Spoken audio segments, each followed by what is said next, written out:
Hello everybody and welcome back to another episode from yours truly, Gwiglet. Today we'll be looking at The Great Gatsby and love in The Great Gatsby. And don't forget, give this video a thumbs up, be sure to share it with all your friends and family, and hit the bell icon for more books, beards and beyond. Also, don't forget, the Gwiglet guarantee. If you have a question or any advice, suggestions, we welcome all here on Gwiglet. Feel free to drop a comment below and I will reply to every single one I receive. That is the Gwiglet guarantee. So without further ado, let's look into love in The Great Gatsby. When you think of the idea of love and how it is presented in The Great Gatsby, it is often far easier to think of the opposite, how love isn't, in fact, presented, or the general absence of love itself.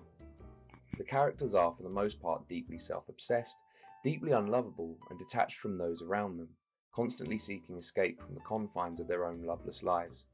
To quote the novel's unreliable narrator, Nick Carraway, in Chapter 4, "There are only the pursued, the pursuing, the busy, and the tired." In this quote, the range of verbs and adjectives indicate that, far from being in love, there is at best a pursuit of an unattainable love, seen most clearly in the novel's titular character, J. Gatsby. However, I would argue that love is indeed present, or at the very least in the sense that it is discussed and influences the lives of a number of characters in the novel in a number of different ways.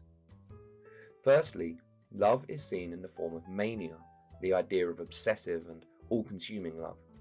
This is seen most clearly in the character of J. Gatsby, who wants to literally cheat time in order to attain the sole focus of all his ambitions and dreams, Daisy Buchanan. When Nick Carraway throws doubt on Gatsby's aspirations, Gatsby replies, "Can't repeat the past?" he cried incredulously. "Why, of course you can." First of all, note the adverb incredulously, that this doubt of Carraway's is not just wrong, but plain ridiculous. Also, the tone of the entire quote from Gatsby is one of shock and surprise that someone would possibly think differently to him, further demonstrating how deeply into his fantasy with Daisy he's fallen. As well as this, love is presented as something that is subliminal and unspoken in certain parts of the text, particularly between Gatsby and the focus of his attentions, Daisy Buchanan. When, in Chapter 7, Nick remarks how their eyes met and they stared together at each other, alone in space. With an effort, she glanced down at the table. "You always look so cool," she repeated. She had told him that she loved him, and Tom Buchanan saw. Notice here how the narration focuses on the subtleties of love, how it manifests in a look beyond words itself. The adverbial phrase of "with an effort" reveals the pull Daisy's love for Gatsby has on her, but also the fusion of different sensory language in how Tom Buchanan had saw that she had, quote, told him in her physical interactions, further exemplifies how Fitzgerald makes love something that is as unspoken as it is literally declared in the story. Beyond this, however, love is also something that is feared by some characters, an emotion that is to be treated with mistrust and caution. Towards the novel's opening, Daisy makes a rare comment about her daughter Pammy, saying how, "I hope she'll be a fool. That's the best thing a girl can be in this world, a beautiful little fool." Here, Daisy's sad dream for her daughter is one that demonstrates how she feels about the complexity of life and love itself. To wish her to be, quote, a fool, is to wish her to be ignorant of life's struggles and conflicts, the central one to Daisy's life being that of her loveless marriage to Tom Buchanan. However, most prevalent and all-consuming in the novel is the connection between love and greatness, how the pursuit of love amplifies the qualities of people to unreachable heights, as well as how Gatsby's own ego is torn between greatness, love, and identity.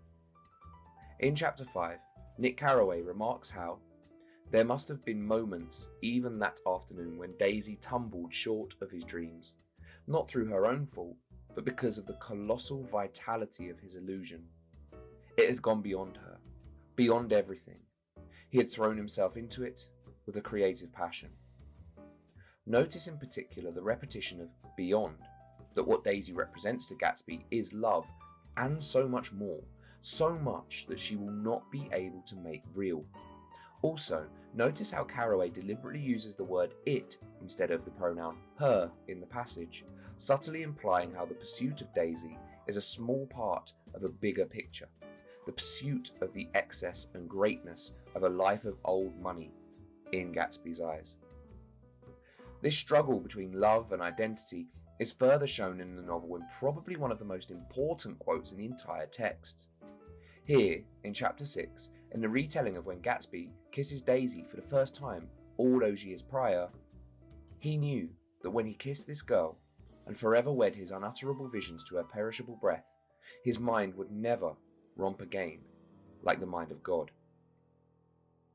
Here, notice how Gatsby's love for Daisy is not only linked to extreme visions of grandeur, how his godlike ambitions would end in kissing her, but also how love is seen as devotion, that his visions will become, quote, forever wed to her and her identity.